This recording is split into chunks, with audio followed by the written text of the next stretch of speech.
Om ini sering ngasih lagu-lagu lah ya. Ini loh band bagus namanya Queen. Oh iya Queen. ya. Ini band bagus namanya ini. Perdebatan tiap hari Perdebatan dulu, tiap hari. Tapi enggak pecah kakak juga. Enggak. Ya. Bicara hukum ya, disiplin ilmu hukum ya. Iya. Itu kan kita membaginya menjadi banyak ya. Banyak. Ada hukum pidana, hukum perdata, hukum tata negara. Pertanyaannya gini, kenapa Malang ini banyak kampus ya? Ya. Tetapi dunia malamnya kok semakin banyak. Nah, ya. iya. Tapi kalau ini ya berarti yang berjalan adalah Undang-Undang Lalu Lintas pasal 311. Ancaman hukumannya maksimal 12 tahun.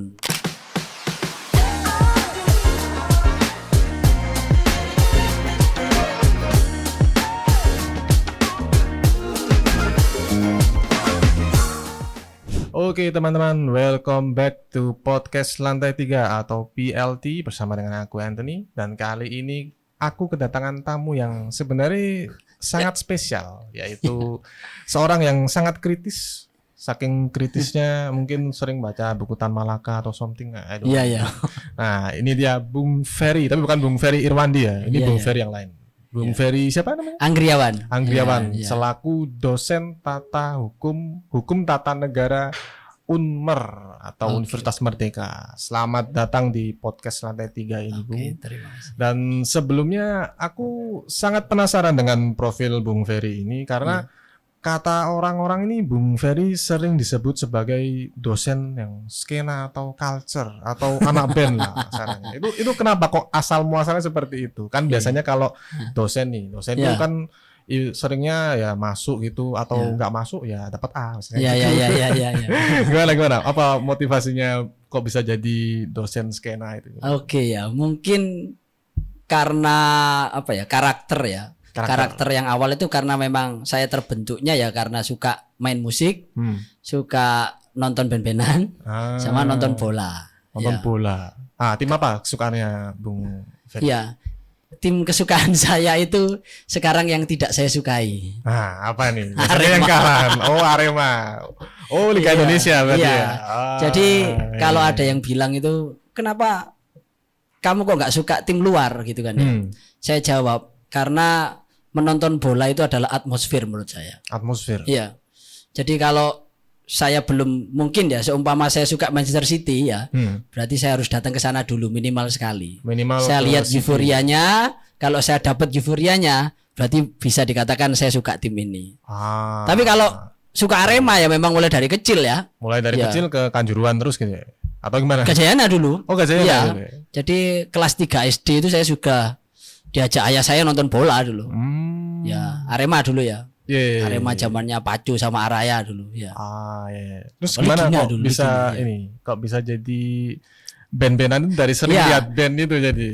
Waktu SMP ya kelas 1 itu SD itu saya sudah suka beberapa band ya. Suka musik lah ya. Suka musik. Karena memang saya ini dulu kuliah di Unmu ya. Kemudian kan enggak ngekos kan. Tidur di rumah saya. Ya, kemudian Om ini sering ngasih lagu-lagu lah ya. Ini loh band bagus namanya Queen. Iya. Ini band bagus namanya ini. Kalau band Indonesia dia cuma satu sukanya. Apa? Dewa. Ya, jadi ya mungkin kalau saya suka Dewa mungkin karena didoktrin mulai kecil ya. Mulai kecil suka Dewa. Tapi di situ saya pecah tim ya. Saya tim Once, saya tim Ari Lasso ya. Saya tim Once dulu ya. Pecahnya sering dengan pecahnya Dewa juga. Pecahnya Dewa. Enakan Once, enakan Ari Lasso itu perdebatan tiap hari dulu. Tiap hari. Tapi enggak pecah kakak juga. Enggak. Ya. Dan akhirnya SMP itu mungkin ayah saya sudah mengetahui bakat saya ya di musik. Saya dileskan drum gitulah. Les drum. Dulu itu di Manzil namanya, di daerah Kangean. Kangean. Ya, jadi saya les drum itu ya akhirnya SMP band saya itu juga ikut itu ya mewakili ya. Mewakili antar SMP sekota Malang gitulah ya. Dulu band saya ini sekarang jadi pemain tapi sudah enggak jadi pemain. Tahu Haji Saka? Haji Saka kiper. Nah, itu dulu satu band sama saya. Itu band sama Haji Saka itu ya. Jadi diikut festival lah antar SMP lah. Akhirnya di situ saya suka main band dan kehidupan SMP saya dulu itu ya habisnya cuma sekolah kemudian ke studio latihan gitu. Latihan atau ngeband asal ngeband gitu ya. Kemudian kalau zaman dulu kan nggak ada Zaman saya kelas 1 SMP itu kan belum ada MP3 ya, bawa kaset kan ya. Yeah. Ya, jadi saya itu uang saya tak sisihkan buat beli kaset. Kasetnya dulu di daerah mana ya? Gajah Mada. Gajah Mada Dalam itu kalau mau lihat band baru, ya itu kan dari kaset situ. Dari ya. kaset-kaset itu. Jadi, ya. Kaset-kaset bajakan. Asli yang dalam ya kaset, bukan VCD bukan ya? Bukan VCD. Iya. Ya, kalau udah nggak punya uang, akhirnya beli VCD bajakan di depannya itu ya. Iya, depannya biasanya. Ya, depannya, ya. Kompetitor aslinya. Ya. Nah itu tapi gimana? Kok bisa jadi dosen hukum itu? Ya. Kok tiba-tiba merangsek kok dari band kok ke hukum? Iya. Nah itu. Jadi mungkin gini ya. Kalau boleh saya cerita itu setiap orang tua itu kan ada obsesinya ya. Iya. Mungkin pada saat itu orang tua saya itu obsesi saya menjadi pemuka agama ya. Ya karena pemuka agama ustadz atau apa gitu lah. Ya. Iya. Karena di circle kampung saya dulu ya di Mergosono ya, daerah Mergosono itu ketika kamu mendapat status sebagai orang yang ahli agama ya, itu kan derajat value-nya atau di kampung itu kamu naik gitu loh, dipandang. Iya. Ya mungkin terobsesi di situ atau mungkin ayah saya sendiri dulu pengen jadi ustadz ya. Akhirnya nggak kesampaian, anaknya disuruh jadi ustadz. Nah, di situ saya menuruti ya, karena saya sebagai anak kan harus patuh sama orang tua ya. Iya. Mungkin karena nggak cocok di situ ya. Akhirnya saya diberikan kebebasan waktu milih kuliah ya. Kuliahnya ayah saya pada waktu itu masih obsesi kuliah di UIN saja, saya nggak mau kan ya. Saya maunya kuliah hukum saja ya. Saya pengen ilmu yang baru lah. Ilmu yang baru. Ternyata nyetelnya di sini. Nyetelnya di sini sampai jadi dosen hukum. Ya, sampai jadi dosen ini. Nah itu kira-kira dari mungkin ke pertanyaanku yang paling mendasar juga. Ya. Sebagai dosen hukum tata negara itu kan hukum kan banyak ya. Ada hukum terkait dengan negara, bahkan ada hukum yang diobok-obok. Nah itu. Tapi kalau hukum tata negara itu sebenarnya kayak gimana sih? Ya, jadi kalau kita berbicara hukum ya, disiplin ilmu hukum ya, itu kan kita membaginya menjadi banyak ya. Banyak. Ada hukum pidana, hukum perdata, hukum tata negara. Pelaksana dari hukum tata negara ini ada hukum administrasi negara, ada cabang ilmu lain yakni hukum internasional ya. Hukum internasional. Internasional juga dipecah lagi bisa jadi perdata internasional, pidana internasional macam-macam. Ya. Akhirnya nanti masuk lagi ke hukum dan asasi manusia, geser akhirnya muncul banyak ya. Kenapa kok saya memilih HTN ya? Ya mungkin karena saya suka hukum dan juga dinamika politiknya. Dinamika politiknya. Ya. Nah, itu berarti lebih dekat banget sama politik gitu ya. Iya, sangat dekat. Sangat dekat. Iya. Ini politiknya politik internal dalam artian dalam negeri atau luar negeri? Dalam negeri dan juga luar negeri. Dalam negeri dan luar negeri justru. Berarti bisa dua sisi. Dua sisi, bercabang gitu ya. Bercabang ya. Itu kalau menurutku, kalau dari aku sih pertanyaan yang paling mendasar terkait hukum tata negara ini, apakah memang hukum tata negara ini berkaitan langsung sama masyarakat? Iya. Atau memang hanya sampai ke kayak lembaga-lembaga misalnya kayak MK atau something else lah. Oke.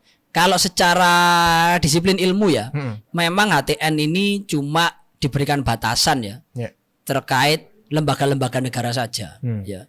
Untuk aturan pelaksana di bawahnya itu ada hukum sendiri yang menangani, yakni hukum administrasi negara.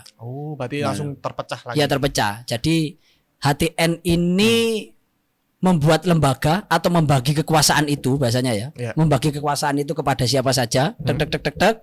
Kemudian memberikan batasan kewenangannya ini. Nah, perjalanannya itu berada di hukum administrasi negara atau eksekutornya ya. Eksekutornya adalah hukum administrasi negara. Berarti dare I say bahwa hukum tata negara ini kasarnya kayak teorinya. Teorinya, ya. Secara praktisnya nanti ada hukum-hukum lain. Iya.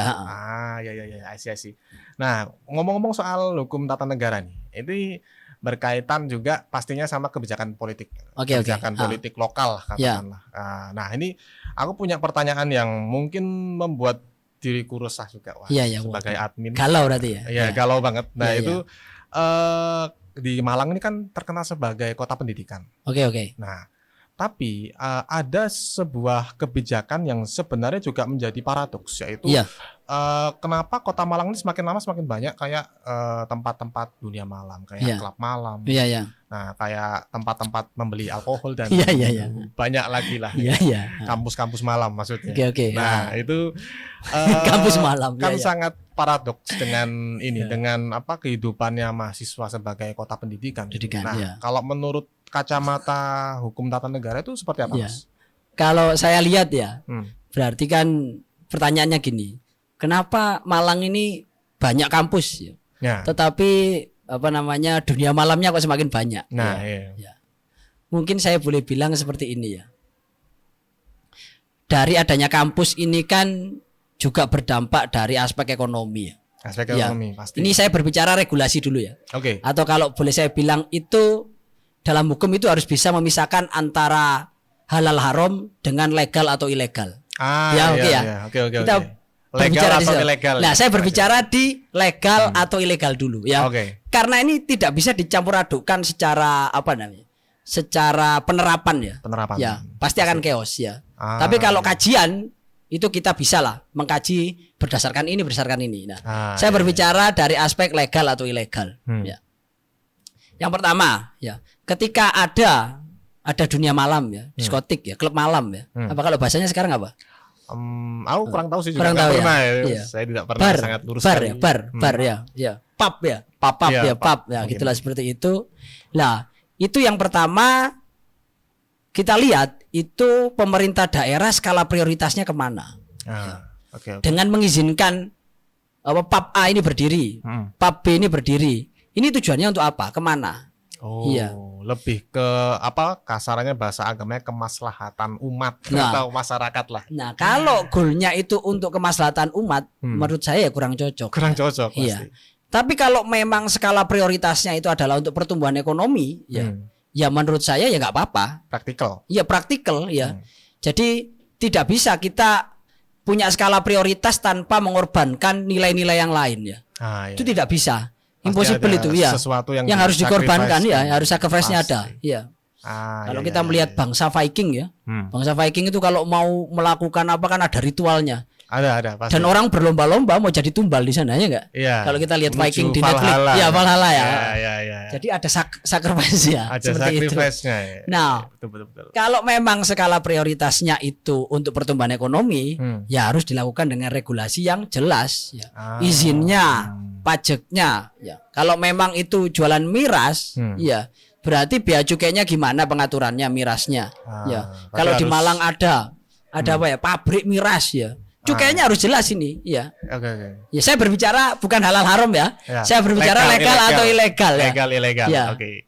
Karena aspek hukum tata negara berbicaranya legal atau lah. Berarti harus jelas ini pengaturan regulasi ini.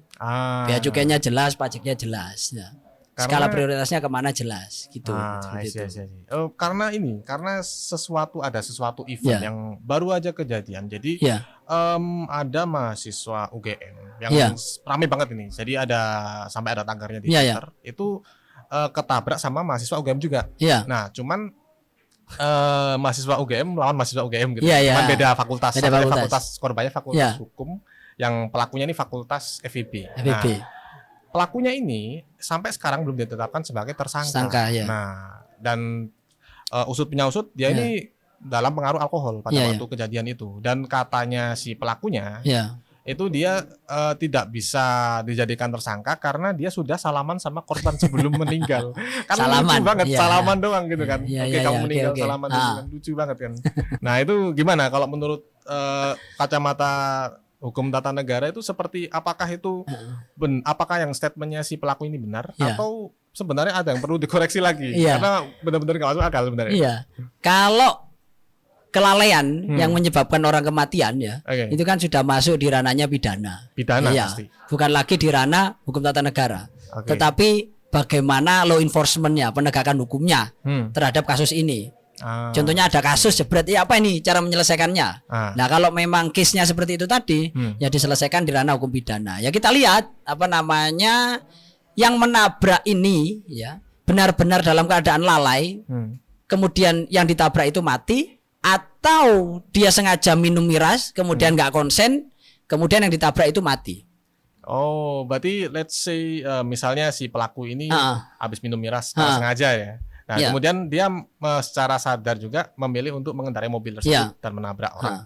Nah, Ya. otomatis itu Berarti tadi. itu masuknya ke yang kedua ya.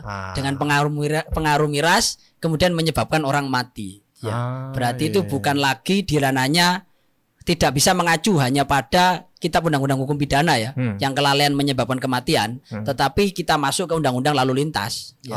Pasal 311, ya pasal 311. Pasal 311. Ya, itu ancaman hukumannya lebih berat daripada yang KUH pidana tadi. Karena berlapis. Kayak jadi kalau dalam bahasa hukum itu ada asas yang namanya lex specialis derogat legi generalis ya. Wah ini bahasa Latin suka. Ya, berarti lex specialis. Karena case-nya itu mabuk berkendara, ya berarti udah ada yang mengaturnya ini. Ya. Itu berarti diaturnya di sini. Kecuali yang lalai tadi ya, tidak dalam keadaan mabuk berarti kan lalai. Lalainya berada di KUH pidana. Ancaman hukumannya cuma 5 tahun maksimal. 5 tahun maksimal. Ya. Tapi kalau ini ya berarti yang berjalan adalah undang-undang lalu lintas pasal 311. Ancaman hukumannya maksimal 12 tahun. 12 tahun. Harusnya. Iya. Ya. Terus kan pertanyaannya gini tadi ya. Udah salaman, Pak. Berarti kasusnya enggak gitu ya. Enggak gitu. Ya? Karena dalam hukum pidana itu ada yang namanya delik umum ya. Delik umum. Contohnya kayak gini. Delik umumnya kayak gini. Saya melihat itu ada orang mati ya. Tanpa harus laporan ya. Itu seharusnya kita laporan, oh iya ada orang mati di situ ya. Kasusnya harus jalan. Karena itu delik umum ya. Beda lagi kalau delik aduan. Si A kemudian menistakan si B ya di sosmed ya. Menghina si B di sosmed. Nah, itu tidak bisa proses hukumnya ditegakkan kalau si B nggak melapor kepada kepolisian. Tapi kalau orang mati itu berada di delik umum ya. Tidak bisa dihentikan kasusnya. Karena sudah harus ditelusuri siapa yang salah, siapa yang bertanggung jawab seperti itu. Karena orang ini mati ya. Karena sudah menyangkut orang dan orang tersebut sudah mati. Ya. Harusnya ya harus jalan ini, nggak bisa dengan damai.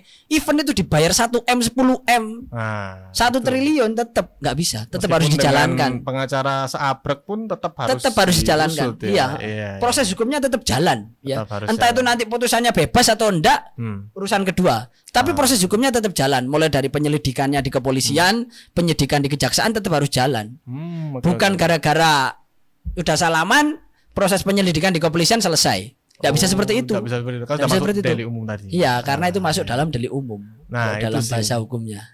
Mungkin sekaligus ini pertanyaan yang terakhir sih ya. Iya. Karena sudah sangat jelas sekali tentang hukum tata negara. Iya. Nah, itu kalau dari Bung Ferry sendiri, apa flowchart yang paling tepat sih untuk hukum tata negara kita ini, Indonesia ini? Itu gimana? Jadi kalau saya melihat ya, HTN di Indonesia ya, secara gambaran besar itu konstitusi kita ini menurut saya adalah konstitusi yang bagus sekali. Bagus sekali. Ya, undang-undang dasar kita loh ya. Karena gini, kalau dalam jenjang norma ya, dalam teorinya siapa namanya Hans Kelsen ya. Itu kan ada jenjang norma itu Grundnorm dan juga norma pelaksana ya. Norma dasar dan norma pelaksana. Norma dasarnya ini menurut saya sudah bagus ya di Undang-Undang Dasar 45 ini ya. Karena cita-cita bangsa itu sudah termaktubkan di sana semua ya. Tapi kan itu kan bersifat abstrak ya. Ya, pasti butuh yang harus bersifat abstrak ya. Bahkan kalau kita melihat sejarah ketatanegaraan Indonesia, Pancasila yang awal itu ya di tanggal 17 Agustus itu bukan hanya ketuhanan yang Maha Esa, tetapi ketuhanan yang Maha Esa dan kewajiban menjalankan syariat Islam bagi pemeluknya. Tetapi itu kan diganti tanggal 18 Agustus. Karena apa? Ini bahaya. Kalau sampai itu diteruskan sampai sekarang ya. Orang mokel di pinggir jalan itu negara punya hak untuk menghukum. Iya, untuk mencuti orang ini enggak apa-apa ya. Tapi karena tanggal 18 Agustus itu dihapus ya. Artinya negara tidak bisa sewenang-wenang menghakimi keimanan orang-orang. Betul. Ya saya bilang tadi, legal sendiri, legal ilegal, halal haram itu suatu hal yang berbeda, totally different ya. Betul. Nah, saran saya ketika norma dasarnya itu sudah bagus ya, apalagi sekarang sudah mengadopsi nilai-nilai asasi manusia pasca reformasi itu sudah bagus menurut saya. Nah, norma pelaksana di bawahnya ini harapan saya mulai dari level undang-undang sampai peraturan pemerintah, peraturan menteri, kemudian peraturan daerah, peraturan wali kota ya. Sampai perdes pun ya. Itu harapan saya ya harus bersinergi dengan nilai-nilai yang ada di undang-undang dasar. Ya. Jangan undang-undang dasarnya bagus, ininya seenaknya sendiri.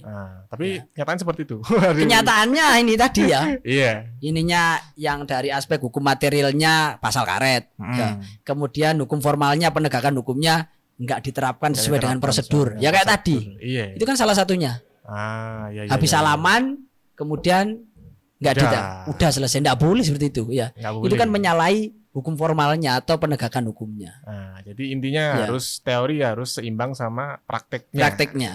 Oke. Mungkin sekaligus penutup ya. Closing statement dari Bung Ferry sendiri gimana? Jadi harapan saya adalah penegakan hukum harus sesuai dengan prosedurnya. Harus sesuai sama prakteknya. Karena kita ini menganut yang namanya sistem hukum civil law ya. Civil law itu mengacu kepada aturan ya. Hak sipil. Jadi, hak sipil. Jadi jangan sampai penegakan hukum itu dilaksanakan nyelentang ya, bahasa Jawanya nyelentang atau keluar dari lainnya. Ya. Kalau memang itu delik umum, saya contoh tadi ya harus diselesaikan. Proses selesainya sampai mana? Sampai putusan pengadilan. Bukan tiba-tiba diberhentikan di level penyelidikan, jangan seperti itu. Kecuali itu kasusnya adalah delik aduan. Kayak delik aduan beda lagi. Beda lagi seperti yang contohnya kayak tadi A dan B. Kemudian ternyata pada saat proses penyelidikan si B-nya sudah memaafkan si A. Salaman. Udah, ya udah.